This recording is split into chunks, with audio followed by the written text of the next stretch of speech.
Pintu kecemasan yang terdekat mungkin berada di belakang anda.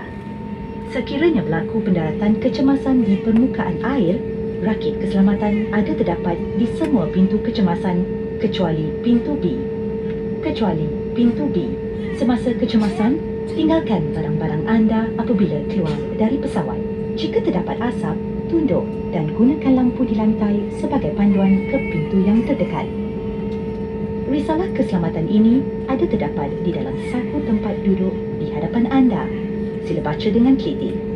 Para penumpang yang duduk bersebelahan pintu kecemasan diminta mempelajari cara-cara penggunaan pintu kecemasan di risalah keselamatan. Anda dilarang merokok di sepanjang penerbangan. Merokok di dalam tandas akan mengaktifkan isyarat kecemasan. Terima kasih di atas perhatian anda.